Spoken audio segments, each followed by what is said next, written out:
haberler, son dakikalar, gündemi belirleyen programlar hepsi yanı başınızda.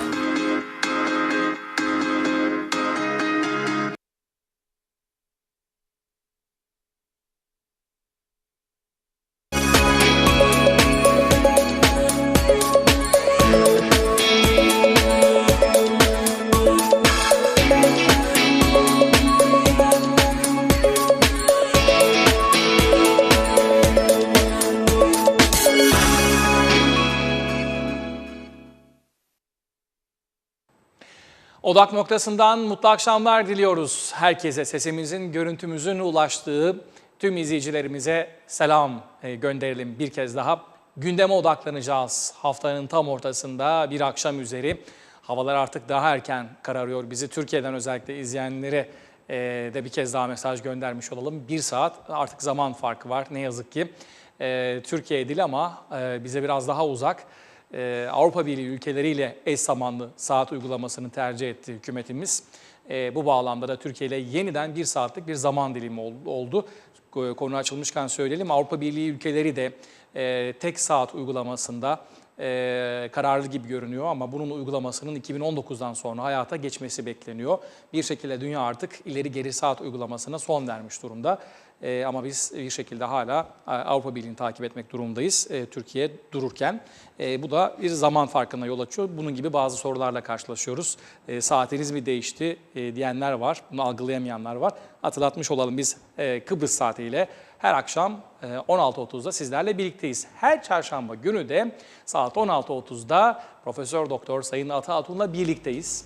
Hocam hoş geldiniz evimize. Hoş bulduk. Nasılsınız? İyi yayınlar diliyorum. Hafta hareketli. Cumartesi, pazar tabii KKTC için kurultayla yattık, kurultayla kalktık doğal olarak. Ama onun yanında birçok gelişmeler var. Hem dış siyasette hem iç siyasette. Bunların hepsini görüşmekte fayda var. Aslında demin hemen değindin saat değişimi. Bu saat değişimi bana biraz ters geliyor. Bunu açık ve net söylemem lazım. Çünkü bizim yaşamımızın %99'u Türkiye ile endeksli. Yani bankalara bakıyorum. Bankaların açılış kapanış saatleri, havaleler, uçakların kalkışları, inişleri, gemiler, bütün devlet dairelerinin çalışmaları ve Türkiye ile olan bütün bağlar bir kenara bırakılmış ve bizim Avrupa Birliği'yle bizi kabul etmeyen bir yer Avrupa Birliği. Rum tarafı hele görmek, duymak bile istemiyor. Ama içimizde bazıları var, hala daha Rum hayranı, hala daha Rum sevdalısı ve bu konuda da hükümete baskı yapıyorlar. İlla Avrupa Birliği saatine uyalım. Bizi kabul etmeyen, bizi istemeyen, bizi dışlamak için elden geleni yapan, her türlü aleyhimize kararı alan bir Avrupa Birliği var, bir Rum tarafı var. Buna uymak için de biz canımızı dişimize takmış, hükümet gidiyor. Ama bu taraftan 1878'den beri yanımızda olan, her zaman her koşulda bize destek olan, 74'te yok olmaktan bizi kurtaran, 63'te Rum saldırılarında elinden gelen her şeyi, her türlü desteği vermiş olan bir Türkiye'miz var, bir ana vatanımız var. Bundan da ayrı düşmek için elden gelen yapılıyor. Biz devletiz havasında Türkiye'den ayrı olmanın mutluluğunu yaşıyor bazıları. Ben bunu kabul edemiyorum. Ben bunu bir türlü doğruluğunu algılayamıyorum. Çeşitli gerekçelerle malum çok üzücü bir trafik kazası yaşanmış. Öğrencileri kaybetmiştik bir dağ yolunda. Evet. Ve bunun saat değişikliğine bağlandığını biliyoruz. Çok ilginçtir ki öyle bir noktaya geldik. Doğal saatin kış saati olmasından ya da kış saati kullanılması şeklinde çağrılar, mesajlar, Türkiye tepkiler vardı. Ama sonrasında gördük ki yarın belki de Avrupa Birliği diyecek ki tek saat kullanalım biz de. Belki de yaz saatinde zaten kalalım bu kararı diyecek. Aldılar. O zaman ne olacak? Bu kararı aldılar zaten ve Avrupa Birliği sanırım senin de dediğin gibi 2019 veya 2019'dan sonra tek saate geçecek. Yaz kış aynı olacak. Çünkü insanların biyolojik yapısında değişiklikler oluşturuyor. Saatlerin ileri veya geri gitmesi aslında enerji tasarrufu için yapıldı. Fakat insan hayatı enerjiden çok daha önemli. Enerji tasarrufundan çok daha önemli. Artık enerji tasarrufu da diye bir şey kalmadı hocam. Etmiyor. Fark etmiyor. Fark etmiyor çünkü sabah kazandığınızı akşam veriyorsunuz veya akşam kazandığınızı sabah veriyorsunuz. Bu yüzden normal doğal saate, yani saat 12'de gölgenin 0 olduğu saat dönemine dönmekte her zaman fayda var. O da zaten yaz saatinin devam etmesi şeklinde. İnşallah ileride bu düzelir. İnşallah biz, aramızdaki bazı insanlar bu sakat düşüncelerden vazgeçerler. Toplumun %99'u Türkiye'deki saatten birebir ilişkili ama biz onları hiç dikkate almıyoruz ve illaki Rum tarafıyla uyum sağlamaya çalışıyoruz. Ben bunu doğru bulmuyorum, kabul etmiyorum da. Bunun bir politik tercih olduğunu ben de düşünüyorum. Zira, tamamen bir politik tercih. Evet, yani işte gün ışığı, enerji tasarrufu, işte Avrupa Birliği ile paralel olmak gibi konuların dışında bunun biraz bir tercih olduğunu düşünüyoruz. Toplumun ne kadarı Güney Kıbrıs'la teknik anlamda günlük hayatta iletişim kuruyor, ne kadar güneye geçiyor, gün içerisinde işi var yok bilmiyoruz ama ne kadarının güneydeki bankalarla işi var, ne kadarının güneydeki devlet daireleriyle işi var, ne kadarının Rum tarafındaki ticari hayatla işi var. Evet. Orada borsaya mı gidiyorlar yoksa oradan ticaret mi yapıyorlar? Bizim bütün her şeyimiz Türkiye ile uyumlu. Her şeyimiz, bütün bağlantılarımız, bütün işlerimiz, bütün dünyaya Türkiye'den açılıyoruz. Telefonumuz Türkiye üzerinden, postamız Türkiye üzerinden, banka havaleleri, Swift'ler, havaleler, her şey Türkiye üzerinden. Bütün uçuşlarımız İstanbul üzerinden. Zaten biraz sonra geleceğiz. Yeni havalimanı şu anda dünyanın en büyüğü ve korkunç rakamlar konuşulmakta kapasite olarak. şu dakikalarda... Şu anda uçak kalktı Kıbrıs'a doğru. Şu anda KKTC'ye İstanbul doğru. yeni havalimanından uçak şu dakikalarda Kalkmış piste olması ya da lazım. kalkmış olması lazım ve Ercan'a doğru geliyor. Evet, saat bizim saatimizde de işte 6'da inmiş olacak inşallah KKTC'ye. Bu tabii büyük bir gurur, büyük bir onur. İlk sefer, ilk uçak KKTC Ercan Havaalanı'na geliyor. Yani burada KKTC'ye Türkiye Cumhuriyeti'nin verdiği önemi görmekteyiz. Aslında bunu hepimizin içimizde hissetmesi lazım. Hepimizin bu duyguları içimizde yeşertmemiz ve devam ettirmemiz lazım. Maalesef 2002 yılından sonra eğitim sistemimizde yapılan değişiklikler, milli mücadele tarihimizin eğitim sistemimizden çıkarılmış olması bu dönemde geçmişteki olayları bilmeyen gençlerin yetişmesine neden oldu. Bu beni gerçekten çok üzmektedir. Ne olduğunu bilmeyen 63'lerde, 58'lerde, 59'larda, 63'te, 64'te, 67'de neler olduğunu bilmeyen gençlerimiz var. Lefkoşa şehrinin 1959 yılında İngiliz yönetimi tarafından ikiye bölündüğünden haberi olmayan vatandaşlarımız var. Ben inanamıyorum buna. Gerçekten inanamıyorum. Yani şu andaki Lokmacı yolu, yani Baf kapısından başlayıp Magosa kapısına, Mausa kapısına kadar giden yolun İngiliz döneminde 1959'da yuvarlak dikenli tellerle donandığını ve ayrıldığını bilmeyen insanlarımız var. Her şeyin 74'te başladığını zannediyorlar. Halbuki 59'da şehir ilk defa ikiye bölünmüş. 27 Aralık 1963 yılında da o dönemde general olan Peters eline aldığı haritayla, ki yardımcısının hazırladığı ve yeşil kalemle çizdiği bir hat var. İşte gene bugünkü Yiğitler Burcu'ndan başlayıp Mausa kapısına kadar gidiyor. Dünyaca ünlü yeşil hat oldu 63'te. O teller kaldırıldı, yerine barikatlar kondu. Aynı hat, yeşil hat. 59-63 arasında ama bir barikat ya da tel yoktu değil mi? Vardı, hiç olur mu yoktu. Yani 59-63 arasında 60 dikenli teller vardı Ermü Caddesi Hangi boyunca. ortaklık devletinden bahsettik peki biz o zaman? Yani 1960 ortaklık devleti kurulduğunda da arada hala barikatlar, teller mi vardı hocam? İngiliz'in 59'dan 60'a kadar koyduğu yuvarlak dikenli teller vardı. 60'tan sonra bu- Ermü Caddesi boyunca. 60'tan sonra yani ortak 60'tan sonra pek yoktu onlar. Kaldırıldı onlar ama 63'te bu defa onların yerine kum torbaları ve betondan siperler geldi. Yani şehir fiilen bundan yaklaşık 61 sene evvel bölündü. 60 sene evvel bölündü. Yani bu ayrılığın tohumları atıldı, planları belki de yapıldı, çizgisi de, haritası da hazırdı. Haritasını zaten General Peters çizdi bunu. Bunu hepimizin bilmesi lazım ama maalesef 2002'de eğitim sistemimizden Bunların hepsini çıkarttılar. Rumlarla göya anlaştılar. Rumlar o tarafta, biz bu tarafta tarihten çıkaracaktık. Biz çıkardık, Rumlar çıkarmadı. Rumların okullarında bugün çatır çatır Türk düşmanlığı okutulmakta. Hocam, Türklerin barbarlığı okutulmakta ve daha geçen gün bir anaokulu öğrencisinin bir lafını okudum. İnanamadım Mert Bey, inanamadım. Gerçekten diyor ki Türkler o kadar barbar ki biz onları aramızda istemediğimiz için biz onları kuzeye attık. Kuzeyde yaşıyorlar şimdi. Düşünün ya, bunu söyleyen 6 yaşında bir Rum çocuğu. Anaokulunda okumuş 6 yaşında bir Rum çocuğu ve kafasındaki fikre bakın siz. Türkler barbar ve biz onları kuzeye attık. Onlar kuzeyde yaşıyor. Şu anda aramızda barbarlar yok diyor çocuk. Ve bu fikirlerle büyüyor. İnanamıyorum ben, nasıl bir Türk düşmanlığı aşılıyorlar ve biz ondan sonra da Rumlardan anlayış bekliyoruz, müzakere bekliyoruz, ortaklık bekliyoruz, ortak devlet bekliyoruz. Bu hayaldir. İşin ilginci de zaman zaman eğitimcilerimizin de şövenist mesajları, şövenizm karşıtlığı mesajları vermesi. Türk tarafındaki ve Rum tarafındaki durumu ortaya koyduğunuzda işte Yunanca dersleri, ortak yayınlar vesaire, bunlar çok güzel şeyler ama karşılığı olmayan şeyler.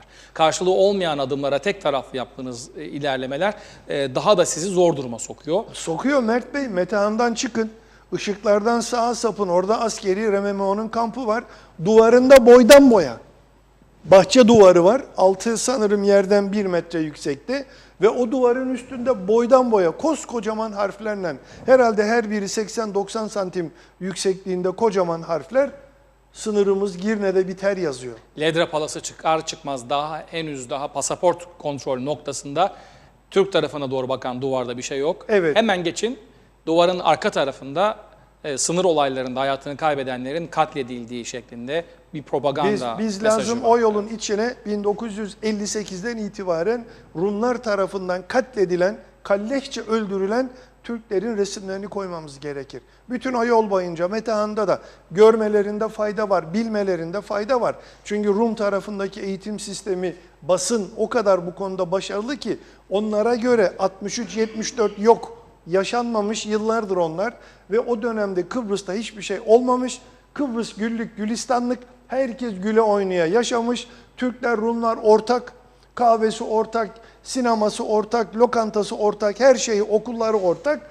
Ve Türk askeri bir sabah Ecevit demiş gidin ya o da Girne'nin sularında yıkanın ve geldi Türk askeri. Siz düşünebiliyor musunuz? Böyle bir imaj var Rum tarafında. Bunu yayıyorlar, bunu yaymışlar, öğretmişler, hepsinin kafasına sokmuşlar. Soruyorum onlara 64'te Erenköy'de ne oldu? Haberi yok. 67'de niye Geçit Kale'ye saldırdınız? Haberi yok. Barış Gücü 74'te mi geldi diyorum. Peki 63'te ne işi var? Şeydeki 186 numaralı BM'nin kararı, Mart 1964 kararı niye alındı? Niye buraya BM geldi? Apışıp kalıyorlar. Hiç haberleri bile yok böyle şeyden. Zannediyorlar ki Birleşmiş Milletler 74'te geldi buraya. Hocam ilginç bir durum var. Konu açıldı, belki bunu diğer başlıkların altında verecektik ama açıldığı için sormak isterim. İlginç bir girişimde daha bulunuyor Rum yönetimi. Planlı olduğu belli. Ben konuyu vereceğim, siz zaten yorumu hemen ardından getireceksiniz. Daha önce konuştuğumuz bir konu değildi ama Kıbrıs dosyası diye bir haber serisi başlattı Güney Kıbrıs'ta bir gazete ve Kıbrıs'ı Türklere yönelik olarak işlenmiş katliamların faillerinin araştırılması, bunun üzerine gidilmesi imajı altında olayın bireysel cinayetlere dönüştürülmesi ve bunun toplu bir katliam girişiminin dışında bireylerin işte Kıbrıs'ı Türklere yönelik olarak işlemiş olduğu cinayetler noktasına indirgeme politikasının olduğunu görüyoruz. Kimileri de işte bakın ne güzel Rum polisi geçmişten hesap soruyor. İşte bakın Kıbrıs Türklerin hayatını yitiren, katledilen Kıbrıs Türklerin işte hesabı soruluyor. İşte Rum yönetiminden bir adım şeklinde değerlendirenler oldu, köşelerine yazanlar oldu bunları. Ama çok ilginç nokta var. Bunların kişisel cinayetler noktasına indirgendiğini görüyoruz. Konu açıldı diye bu konuyu da ben de dile getirmek istedim. Evet. Bundan çok rahatsız bir kesim var.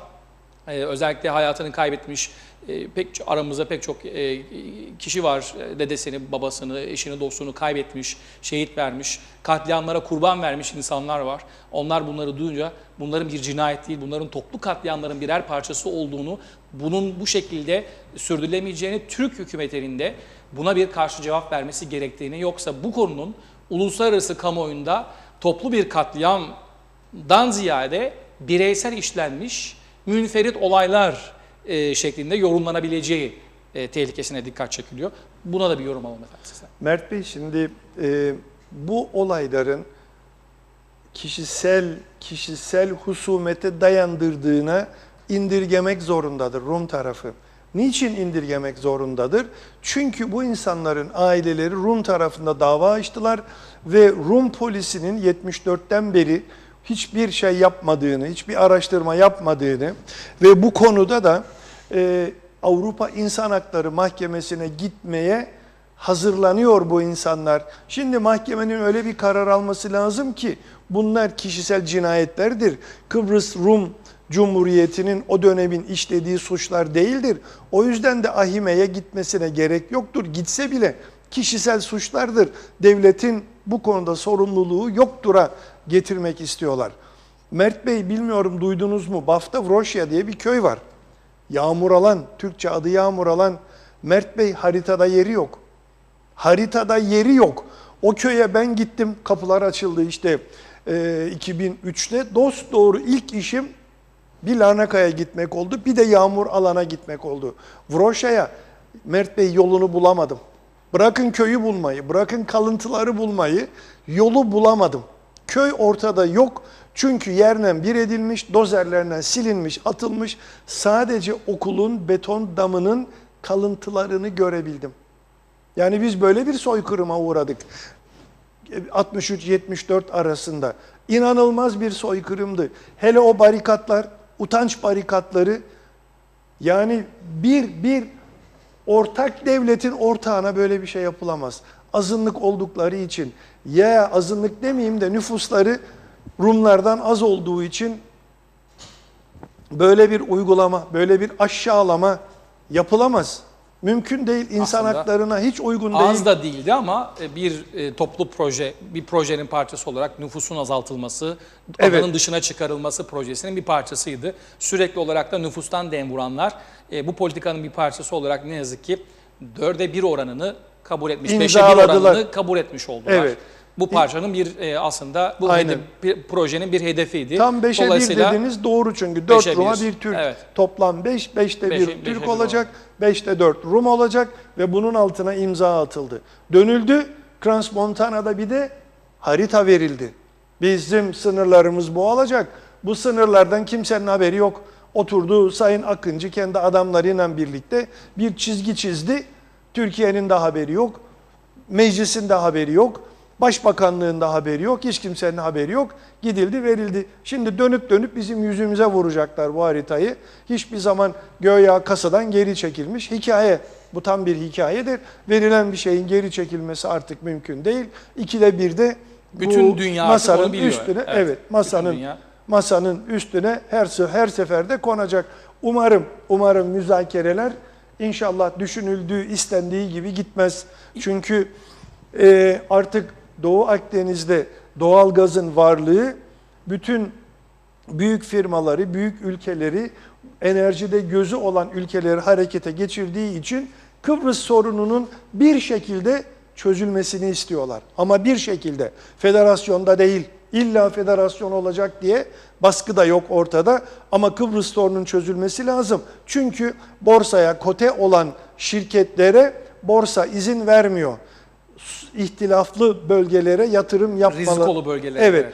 Çünkü halkın parası, şirketin parası değil, halkın biriktirdiği birikimleridir. O şirketin hisselerine yatırılmış. Borsanın görevi de o şirketin yatırımlarının doğru bir şekilde karlarının da halka geri dönecek şekilde yapılmasına yöneliktir. Bu nedenle de Kıbrıs sorunu bitmeden doğal gaz çıkmaz. Yani Kıbrıs'ın, KKTC'nin ve Rum tarafının münhasır ekonomik bölgesinden hiçbir şekilde, hiçbir koşulda Kıbrıs sorunu çözülmeden Bu gazın çıkması mümkün değil. Zaten görüyorum yapılan yayınlardan Amerika Birleşik Devletleri'nin ve Avrupa Birliği'nin tutumu da değişmiştir. Bugün İngiltere'nin ABD ve Avrupa Birliği ve Amerika'dan sorumlu devlet bakanının açıklaması var. Ne diyor? Alan Duncan'ın açıklaması var. Ondan birlikte bir diğer İngiliz devlet adamının da Dominic Shillot'un açıklaması var. Ne diyorlar adamlar? Özet olarak okuyun orada. Biz artık Kıbrıs'ta çözüm şekli ne olursa olsun bir çözüm istiyoruz. Yani ister iki devlet, ister konfederasyon, ister federasyon ama artık sorun bitsin. Münhasır ekonomik bölgeler belirlensin. Bunlar yasallık kazansın. Ondan sonra da biz bu enerji çıkarımına ve enerji nakline başlayalım. Hocam güzel şeyler de oluyor. Bu konuyu bir yere bağlayalım diye söylüyorum. O Fatih gemisi. Evet, Antalya açıklarında şu anda tabii burada değil, şu anda Alanya bir kuyusuna tam doğru aramızda, ilerliyor. Tam aramızda. Evet, yani Girne ile Antalya arasında kalan bir bölge, Kıbrıs'a biraz daha yakın. Daha yakın. Alanya'ya 60 mil uzakta, bize de 20 mil uzakta. Belki de bize göreceğiz. Çok yakın. Belki de Fatih'i göreceğiz. Biraz araştırılırsa neden olmasın. Görmekten gurur duyarım gerçekten. Dünyada 6. jenerasyon olarak yer alan bir gemi. Yani en son teknolojiyle donanmış, yaklaşık 200'e yakın personeli var. Artı bu Türkiye'nin 3. sondaj gemisi, 1. derin su sondaj gemisi. Oruç Reis ve Barbaros daha alçak denizlerde araştırma yapan, sismik araştırma yapan ve sondaj yapabilen gemiler ama bu derin deniz. Bir de yani eski adı Deep Sea Metro 2 ve Deep Sea Metro 1 de geliyor. Evet. Yani 2. sondaj gemisinin de satın alındığı belirtildi. Kısa bir süre içerisinde Fatih'in kardeşinin de ya da ağabeyinin de, ki çünkü daha nitelikli bir gemi, Fatih'in abisinin de Doğu Akdeniz'de bir başka kuyu, ki bunu da muhtemelen İskenderun Karpaz hattında bir bölgede olabileceğinin sinyalleri veriliyor. Bilemiyoruz, belki değişir. Zaten Türk Petrolleri Anonim Ortaklığı başladı Türkiye ile Kıbrıs arasında. Doğu tarafta, İskenderun'a yakın tarafta araştırma yapma kararı, sondaj kararı aldı. Türk Petrolleri Anonim Ortaklığı'nın elindeki planlara göre, tabii uydu verileri bunlar, orasının doğalgaz, doğalgaz ve petrol yataklarıyla dolu olduğu verileri var. Zaten şimdi bunu teyit etmek için Türk Petrolleri Anonim Ortaklığı da orada başladı, sondaja ve sismik araştırmaya başladı. Bu arada iki Amerikalı, daha doğrusu Amerikan menşeli bir sondaj firmasının da sığ sularda, Mersin açıklarında sondaj yapacağını dün açıkladı Sayın Fatih Dönmez. Bu da önemli. Dolayısıyla en azından Türk Petrolleri'yle birlikte tabii. Tabii yani birlikte. Orada bir sanırım taşeron hizmet verecek muhtemelen. Aynen o şekilde olacak. İşin ilginci, Amerikan menşeli bir firma olması çok önemli bu da. Farklı mesajlar da çıkartılabiliyor buradan, ama şu var, en azından Türkiye şu anda özellikle doğalgazın çıkması çok muhtemel olan bölgelerde şansını denemek istiyor. Dileseydi Fatih'i çok daha bir başka bölgeye getirebilirdi. Özellikle geçtiğimiz yıl Şubat ayında değerli hocam, Fransız Total şirketinin yaptığı 7. parsel diye hatırlıyorum. Belki o haritayı da, parsel haritasını ekrana getirebilirsek, 7. parsel olsa gerek. O parselde Türk tarafının münhasır ekonomik bölgesiyle çakışan bir bölge. 7-8-9. Evet, 7. bölgeyi göreceğiz. Şimdi o bölgede büyük bir havza, doğalgaz yatağı tespit edildiği açıklandı. Geçtiğimiz Şubat ayında açıklandı bu. Dünyada da enerji platformlarında, çevrelerinde konuşuldu, yazıldı, çizildi bu. Bu değil, münhasır ekonomik bölgelerin, Rum yönetiminin iddia ettiği, haritaya getirelim ekranlara. Bu bölgede de bir sondajın olabileceği belirtiliyor. Evet bakın 7-8-9. Üst yarısı Türkiye'nin münhasır ekonomik bölgesi. 1958 ve 60 dünya hukuku, deniz hukukuna göre. Bir diğer karşılaştırmalı haritamız da var, çakışan alanlar. Dolayısıyla bu bölgeye de Fatih'in ilerleyebileceğini görüyoruz. Şubat ayına kadar 150 günlük bir süresi var Fatih'in bu bölgede araştırma yapmak için. İlginçtir. Şimdi böyle bir tablo çıktı. Artık Rum yönetimi takip etmeye başladı. Türk tarafının, Türk gemilerinin, araştırma gemilerinin, sondaj gemilerinin nereye gideceğini, hangi hamle yapacağını takip ediyorlar. Çok büyük bir psikolojik üstünlük elde edilmiş oldu değerli hocam. Bu konuyla ilgili Sayın Özersay'ın, Evet. buyurun size Türk bırakın. kıta sahanlığı, özür dilerim. 7, 8, 9'un bakın üst yarısı Evet. Türk kıta sahanlığının içinde. Ok'un olduğu bölge sanırım 6 ve 7'nin olduğu bölgede Türkiye buraya da inecek ve burada da sondaj yapacak. Hem de ilginçtir, biraz da bu iş Türkiye'nin de işine gelmiş oldu belki. Zira bizden önce Total burada doğalgazın olduğunu tespit etmiş oldu. Bize de inşallah çıkarması kalır, doğalgazı temin etmesi kalır. Değerli hocam, Sayın Özersay bugün katıldığı bir televizyon programında bağlantıda ifade etti, aslında çok önemli bir mesajdı bu. Bugüne kadar belki de şu ana kadar bizim de bu programda vermek istediğimiz mesaj da mesajlardan birini belki de en azından dile getirmiş oldu. Şimdi herkes muhtemel yeni müzakereleri konuşuyor ya, Anastasiadis ortalığı karıştırdı, bir öneri attı ortaya ama ne olduğunu ne kendisi kabul ediyor ne de açıklıyor ne de tutarlı açıklamalarla destekleniyor bu açıklamaları. Buraya bir nokta koyalım. Buyurun. Sen devam et. Yok, gireceğim, ben buraya geleceğim. Buyurun tekrar. hocam, unutmayın bunu. Şimdi Anastasiadis'in danışmanlarından bir tanesinin dün bir açıklaması vardı. Rumca gazetelerde. Sanırım Diyalog'da da yer aldı bu. Şimdi diyor ki, biz diyor Türkleri nasıl ortak yapabiliriz? Yani biz bunu araştırdık, biz bunu konuştuk, biz bunu tartıştık ama buraya bir koskocaman ama diyor. Eğer mecliste belirleyici oylar Türklerde olacaksa, eğer Bakanlar Kurulu'nda belirleyici oy, yani 7 tane Rum bakan evet dese bile bir tane Türk bakan evet demediği müddetçe o Bakanlar Kurulu'nun geçemeyeceği gerçeği varsa, eğer başkanın aldığı kararı başkanın yardımcısı Türk kabul etmeyecekse, biz diyor niye Türklerle ortaklık kuralım? Haklı. Bizim bu diyor işlemeyecek bir devlet olacak. Biz kağıt üstünde bunu kuracağız aynen 1960'ta olduğu gibi ama fonksiyonel olmayacak. Aynı yapı diyor devlet dairelerinde de devam edecek ve devlet dairelerinde de müdürlerden Türk'ün onayı olmadığı müddetçe hiçbir Rum müdürün kararı aşağı doğru gitmeyecek. O vakit diyor bunun ister gevşek olsun ister gevşek olmasın federasyonun çalışmayacak bir devlet olduğunu görüyoruz dedi. Bu daha dün açıklandı. Evet. Yani Anastasiadis'in ekip arkadaşı bu adam. Ben değilim söyleyen. Bizden de biri değil. Anastasiadis'in çalışma arkadaşı. Burada tabii ben hangi mesajı aldım? Anastasiadis müzakereleri oyalamak için elden geleni yapıyor. İşte tam da bu noktada Sayın Özersay da bunu söyledi. Evet. Dedi ki özetle, birazdan beraber dinleyelim, kısa bir açıklaması Lütfen, var. çok iyi olur. Dedi ki net bir şekilde yine aynı bahanelerle müzakereler yeniden başladı. İşte 2014'te olduğu gibi siz de çalışmalarınızı sona erdirin gibi bir bahane kabul edilemez. Buna izin vermeyiz sondajı engellemesine dedi ve yeni bir paradigmanın açıldığını, yeni bir dönemin açıldığını, oyunun değiştirildiğini Türk tarafı tarafından belirtti. Bir de Dışişleri Bakanı'nın açıklamalarını kendisinden dinleyelim. Kısaca bakalım ne mesajlar verdi. Fatih sondaj gemisi Alanya bir kuyusundan sondaj için yola çıktı. Dışişleri Bakanı Kudret Özersay, Fatih'in sondaja başlamasını NTV'ye değerlendirdi. Öncelikle şunu söyleyeyim. Bir kere bu fiiliyatta, sahada bir oyunun kurallarının değiştirilmesi gibi algılanması gerekir. Oyunun kurallarının değiştirildiğinin bilinmesi gerektiğini söyleyen Özersay sözlerini şöyle sürdürdü. Eskiden geçmişte Kıbrıs Rum tarafı bir şeyler yapardı. Biz ise sadece protesto ederdik. Hakkımızın saklı olduğunu söylerdik. Münhasır Ekonomik Bölge Anlaşması yaptıklarında komşu ülkelerle biz protesto ederdik. Lisans verdiklerinde protesto ederdik. Sismik araştırma yaptıklarında protesto ederdik.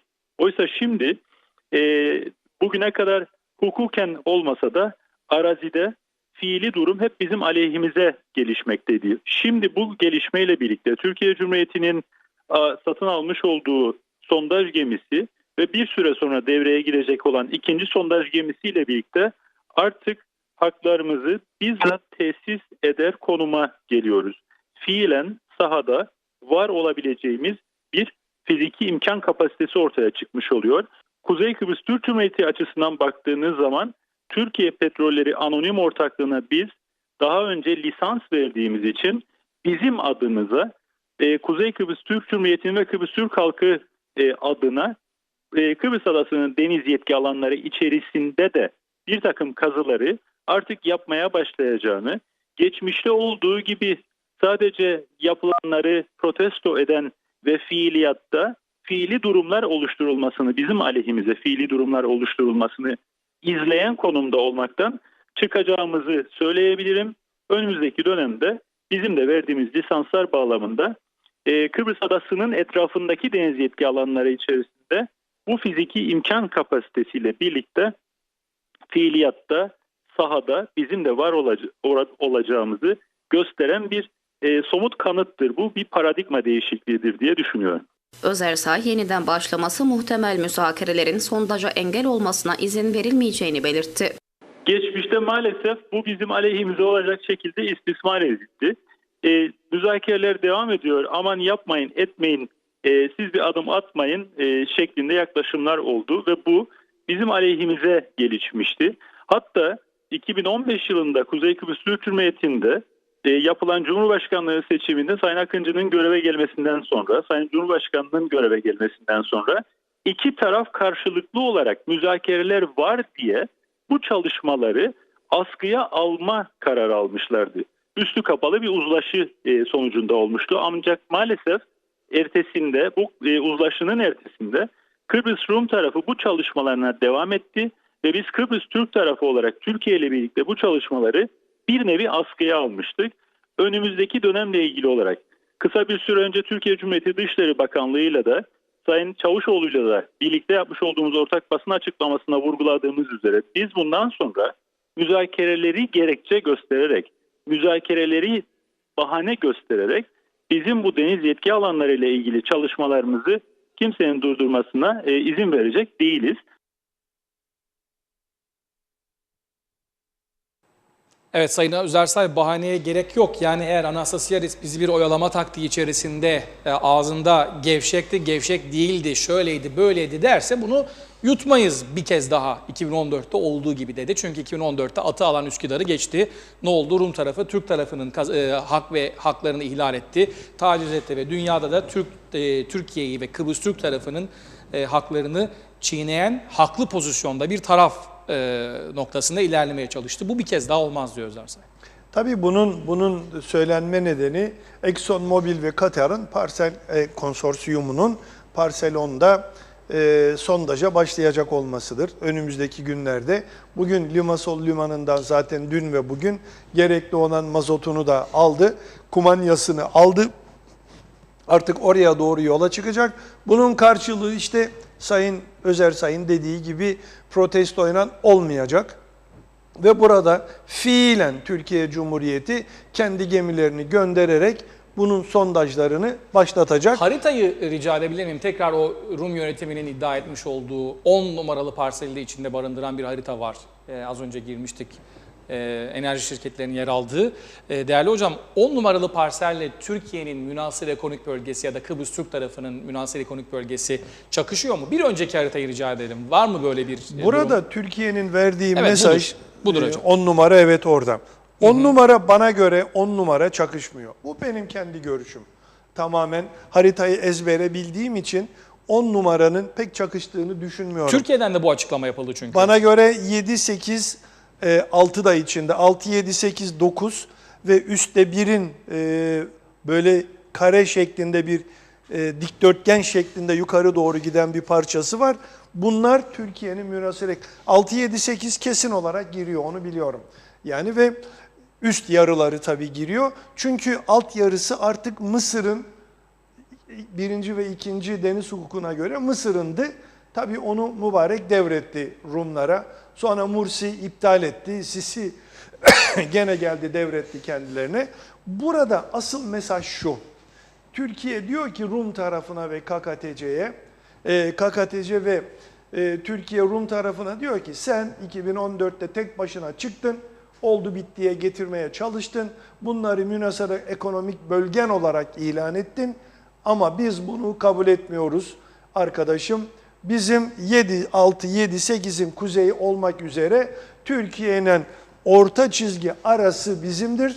Biz bunu zaten 62'de 60'da ilan ettik, 58'de ilan ettik. Ben geliyorum, sen ne istersen yap. Zaten bu kararlılığından sonra Anastasiadis'in bir açıklaması var. Böyle küçük satır aralarında geçti.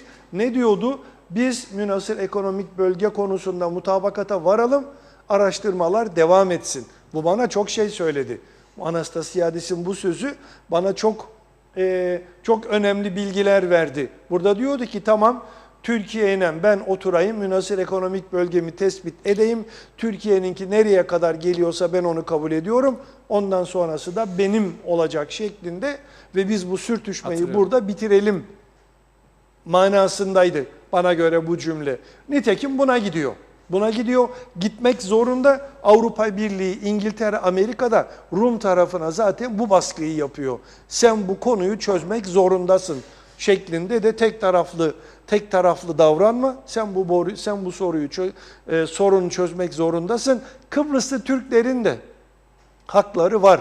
Türkiye'nin de hakkı var şeklinde açıklama işte burada. Evet, bu harita daha net bir şekilde gösteriyor. Evet, bu çok daha güzel. Taranmış yerler 4, 5, 6, 7'nin üst yarıları. Birinde sol üst köşesi, demin dikdörtgen demiştim, dikey. Bu bakın Türkiye'nin münhasır ekonomik bölgesi 8, 9, 0, 2, 0, 1, 2, 3, 8, 9, 13. Aslında G ve E, F, G. G'ydi bunlar. E, F, Evet. G'ydi. F ve G kısmı burada. F ile G kısmı. Bunlar da Türkiye Cumhuriyeti'nin kendi münhasır ekonomik bölgesinin içinde. İşte Anastasiadis şimdi bu sorunu çözmekten karşı karşıya. Çözmediği müddetçe asla çıkaramaz. Evet. Ancak sarı yerlerde, o da Mısır itiraz etmezse çıkarabilir. Çok net. Yeşil taralı yerlerde hiçbir şey yapamaz. 10 numaralı parsel ekranda da görünüyor parmak ucunda hemen. Evet, Altının o hemen altında. Burada Türkiye'nin, söylemiştim demin, benim aklımdaki haritaya göre 10 numara şeyde değil. çünkü bu Mısır'ın problemi Türkiye'ye göre. Evet. Bu Kıbrıs konusunu ya da Kıbrıs'ı Türklerin de yanılıyorsam düzeltin. Kıbrıs'ı Türklerin ya da Rumların haklılık savunabileceği bir konu alana girmiyor. Zira Türkiye'ye göre burası Mısır'a ait bir bölge. Evet, kesinlikle. Hakkını Mısır savunmuyorsa onun problemi. Ama Mübarek sattı, bu açıkça sattı Evet. burayı Rumlara. Mübarek. evet. Ama eğer konu 4, 5, 6, 7 kesişen alanlar 1, 2, 3, 8, 9 ve 13 ise ki hatırlayacağız Eni'nin İtalyan Eni şirketinin bir Saipem adlı sondaj Evet. gemisi 3 nolu parselde sondaj denemesine mail etmiş. Türkiye Ve uzaklaştırıldı. bunu uzaklaştırmıştı. Dolayısıyla Türkiye 3 numarada bunu gösterdi. 6 ve 7'ye de tepki gösterdi ve muhtemelen burada da araştırmalar yapacak. Türkiye bu bölgeye girerseniz karşılığınızı alırsınız. Kim olursa olsun bu ister İtalyan, ister Fransız, ister Amerikan olsun.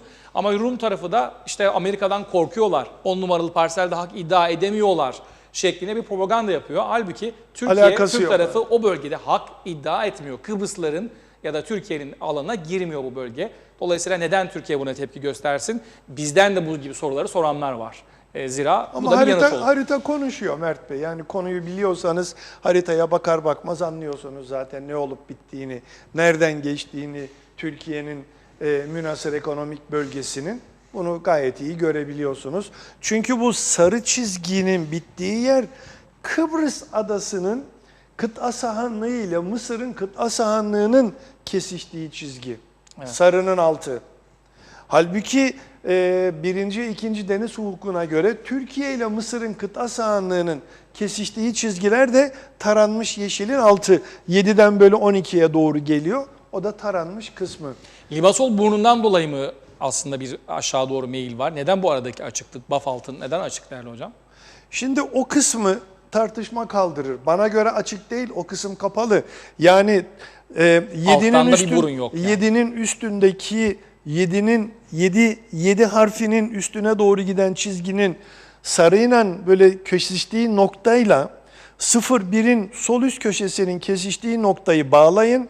Bir de 7 ile 12'yi bağlayın. Bana göre Türkiye'nin münhasır ekonomik bölgesi orada, evet. Orayı da kapsıyor. Bana göre bu benim değerlendirmem.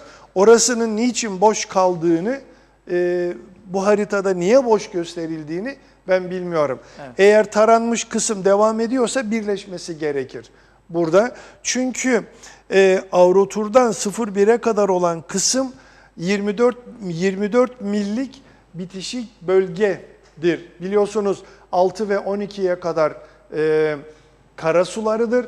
12-24 arası bitişik bölgedir. 24 ile 200 arası da münhasır ekonomik bölgedir. 3 farklı bölge var şeyde. Bana göre 0-1 ile Avrotur'un arası da bitişik bölge olaraktır. Bu harita kendi başına zaten konuşmakta ve Türkiye Cumhuriyeti bana göre Fatih'in abisi geldikten sonra büyük bir olasılıkla da onu 04, 05, 06, 07'nin oralarda bir yere gönderecek. Aslında Antalya, KKTC ve Antalya arası, özellikle Antalya Körfezi'nin ön kısmı, Nil Deltası'nın ön kısmının tıpatıp aynısı. Yapılan sondajlara göre. Bir haritayı alalım tekrar, o geniş büyük bir harita vardı az önce girdiklerimizden. Nil Deltası'nın çıkışında müthiş bir doğal gaz rezervi var. Nil önceki. Deltası'nın çıkışından dolayı oradaki alüvyonlardan ve o dönemdeki birikimlerden dolayı oluşmuş. Evet, şurada sağ tarafta sahaları kelimesinin r'nın altı ve biraz sağa doğru. Orada oluşumun aynısı şeyde var. Antalya Körfezi'nin çıkışında Alanya'ya tarafta var. Aslında Adana'da alüvyon ovası, Seyhan mümkün. Ceyhan'ın belki orası da var. Orası da Hocam var. İskenderun, Karpaz bir hayal değil. Bilmem sizin dikkatinizi çekti mi? Yıllar öncesinde Sayın merhum Denktaş'ın bir röportajında Amerikalıların kendisine bu bölgede petrol aramak, doğalgaz aramak karşılığında %50 bir pay teklif ettiğini söylemiş ama bunun kendisi tarafından kabul edilmediğini söylemişti. Bir dergiye verdiği röportajdı bu. Öyle hatırlıyorum. Ulaşamadım tekrar o röportaja ama bilmem siz de hatırlar mısınız? Bu bölgede zaten çalışmalar var uzun yıllardır ve hep herkes bunu konuşuyor. Karpaz, İskenderun, Mersin Körfezi, Mersin ve İskenderun körfezleriyle Karpaz'ın birleştiği o alüvyon deltası diyelim. Belki de bir şekilde buradan da güzel haberler çıkar. Ümit ediyoruz. onu duymamıştım ama İngilizlerin Geçitkale bölgesinde kuyu açıp kapattıklarını biliyorum. Neresiydi Geçitkale. orası? Geçitkale ile sanırım sınır üstü arasında bir yerdi. Hatırladığım kadarıyla alan içiyle sınır üstü arasında bir bölgede birkaç tane kuyu açıp kapatmışlardı. O dönemdeki Hangi dönemler hocam? 50'li yılların 50'li sonu. O dönemdeki açıklamaları da şöyleydi. Orada petrol var ama elimizdeki teknoloji onu çıkarmaya yeterli değil. Evet. Şeklinde bir açıklamaları vardı. Hala biz o teknolojiye ulaştık mı onu bilmiyorum. Ama eğer karada orada petrol varsa muhakkak Hatay, İskenderun Körfezi'ne doğru, Mersin'e doğru da petrol ve doğalgaz yataklarının olduğuna gerçekten inanıyorum. Benim bir de umudum bölgesinde hocam. Daha doğrusu Karpaz, Gazi Mausa Körfezi açıklarında. Körfez en üstteki bölgede. Lübnan'a yakın bölgede evet. Bölgesinde de çok öbek rezervlerin başka kaynaklar tarafından olduğu tahmin ediliyor. Lübnan'ın kendi alanı çok özel bir alan. Lübnan'ın şu anda el değmemiş rezervleri olduğu söyleniyor. Araştırma da yapılmamış. Hatta İsrail'in o bölgeden deniz altından bazı tekniklerle o bölgelere ulaşmaya çalıştığı iddia ediliyor. Bilemiyoruz ama geldiğimiz nokta artık Türkiye, Antalya, Mersin, İskenderun, Fethiye, Muğla sınırlarının ötesini konuşabilen ve burada hak iddia eden, kendi hakkını talep eden, savunan ve bunun koruyucusu olma noktasında Kıbrıs'a kadar Kıbrıs Türklerinin de haklarını kollayıp ve buradan haklarını alabilecek noktaya gelmiştir hocam. Yani Evet. Doğu Akdeniz'de Türkiye Defakto varlığını olarak hissettiriyor. geldi. Evet, Daha defakto olarak. evvel dejur olarak oradaydı. Yani kağıt üstünde oradaydı. Şimdi gerçek olarak orada durmakta. Aslında ben seyircilere şimdi buradan nokta nokta kesik çizgilerle başlayan, devam eden, sonra da yeşilin bittiği yerden maviye başlanıp maviden yukarı giden çizgiye dikkat etmelerini istiyorum. Mısır'ın kıta sahanlığına tamamen bakın paralel geliyor, yukarı çıkıyor. Burada Nil Deltası'nın orada aşağı doğru kıvrılıp maviden yukarı çıkıp gidiyor. Gördüğünüz gibi tam orta çizgi. Tabii bunun sağ tarafı Suriye ve Lübnan'ın, okun olduğu yerde İsrail'le kesiştiği yerler. Aslında burada bir de önemli olan şu yeşilin alt köşesinde Gazze şeridinin olduğu yerde Filistin devletinin münhasır ekonomik bölgesi olması gerekmekte. Ama İsrail onu şu anda bloke etmiş durumda. Maalesef. Oraya hiç kimseyi sokmuyor. Geleni Maalesef. gideni yasaklıyor, vuruyor, saldırıyor. Aynen Marmara gemisinde olduğu gibi. Balık bile avlanmalarına, Bey, bırakın evet. doğalgazı hocam, balık bile tutmalarına balıkçıların izin verilmiyor. Sahilde her gün bir olay yaşanıyor. Değerli hocam, programın sonuna geldik ama son olarak eğer kısa birer cümle üzerinden geçmek, mesaj olarak paylaşmak istediğiniz bir şey varsa Var, onları da verelim. var. Hemen sözü size bırakalım. Burada çok kıymetli bir vefat eden siyasi dostumuz, benim arkadaşım, Mausalımız Sonay Adem'e Tanrı'dan rahmet diliyorum. Mekanı cennet olsun, nurlar içinde yatsın. Ailesine de başsağlığı diliyorum. Gerçekten tanıdığım en dürüst, en çalışkan, en iyi niyetli siyasilerden bir tanesiydi. Rahmetlik Sonay Adem kardeşimiz nurlar içinde yatsın. Bu ara ben Ersin Tatar Bey'i de kutlamak istiyorum. Ulusal Birlik Partisi'nin genel başkanı olması hasebiyle Sayın Özgür Gün çok doğru bir karar vererek ikinci etap yarışından çekildi ve Rüstem Bey de şu anda Ulusal Birlik Partisi'nin de facto başkanı, de jure olarak cumartesi günü olacak. Çünkü parti meclisi karar almadan olmaz. Evet. Yani şu anda benim diyor ama onun da bir de kararı gerekmektedir. Ben ayrıyeten Ersin Bey'in babası Rüstem Tatar Bey, Ersin Bey'in kişiliğinde babasını görüyorum. Çünkü babası çok değerli, çok kıymetli bir siyasetçimizdir. Özellikle 1960 döneminden beri ben Rüstem Bey'i tanıyorum. O dönemde yani 23 Aralık 1963 sabahı Kıbrıslı Türklere erken saatlerde Tahtakale'de saldırı olduktan sonra Fazıl Küçük'ün ve Rauf Denktaş'ın girişimleriyle bir genel komite kuruldu. Yani Bakanlar Kurulu kuruldu ve o genel komitede de maliye üyesiydi Rüstem Tatar. Niye bunları söylüyorum? O gün ne para var, ne pul var, ne maliye var, ne bütçe var, ne gümrük geliri var. Hiçbir şey yok. Ama bu insanlar, özellikle de Rüstem Bey, bir Maliye Bakanı olarak mucizeler yarattılar. Yani daha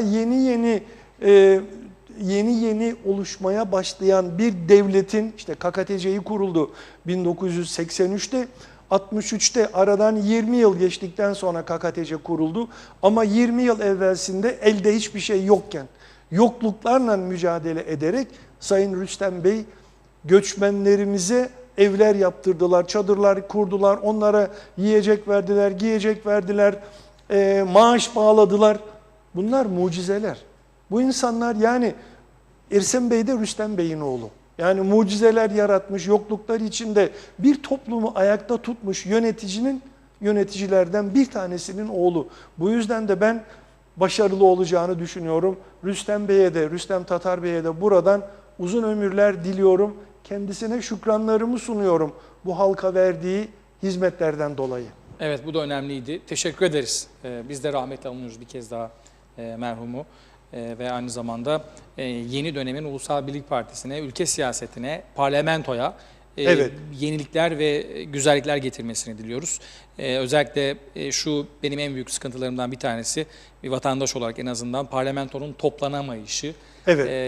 Ne yazık ki bu nisap konusunun artık bir muhalefetin bir lütfunun olmasından çıkması gerekiyor. Bu zihniyetten uzaklaşmak gerekiyor. Keşke bunu da konuşaydık. Yani kim başlattığını maalesef ben söyleyebilirim. Yani aslında evet, kim başlattı ama kim devam ettiriyor ya da ne değil bu parlamentonun... 1976'da meclisimiz açıldığı vakit ben milletvekiliydim. 20 Haziran 1976'da seçimler yapılmıştı. Meclise girdik. O dönemde 40 tane iskemle vardı. Bunun 30'u UBP'den, diğerleri de Halkçı Parti, CTP ve TKP'dendi. Sanırım 5-3-2 idi dağılım ve orada TKP'nin başkanı İsmail Bey ve CTP'nin başkanı Özker Özgür, özellikle de CTP'nin genel sekreteri Naci Talat Bey'in teşvikleriyle, Allah rahmet eylesin, ikisine de muhalefet girmemeye başladı ve bu alışkanlık o günden beri devam ediyor. Yani biz nisabı yapmayız, iktidar kimse gelsin nisabı kursun, biz ondan sonra içeri gireriz. Oradan gelen bir gelenek oldu bu. Maalesef. Peki, bunu da söylemek umarız isterim. böyle devam etmez. Zira parlamento milletvekilleri, halkın parlamentodaki temsilcileri, oluşturdukları çatıda parlamento, halkın temsiliyeti.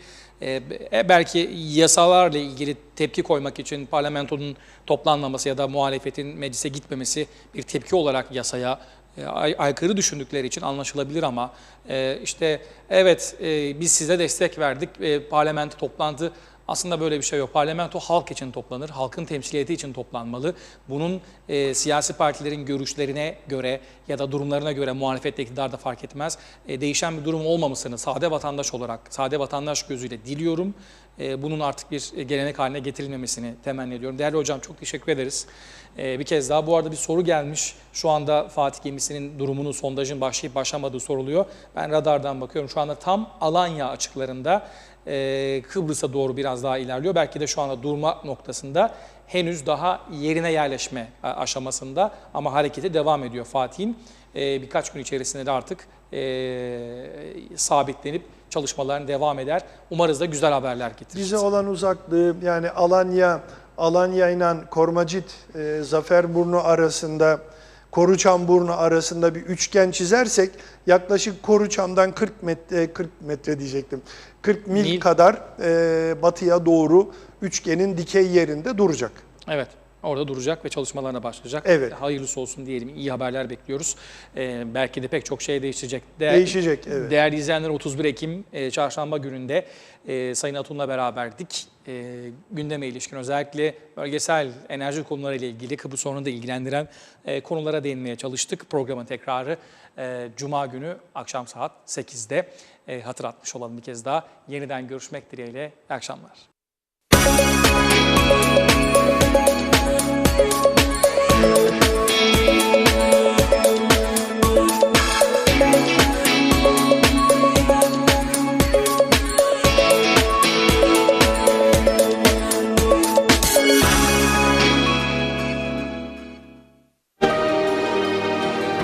Yollarda güven, ülkede huzur istiyoruz.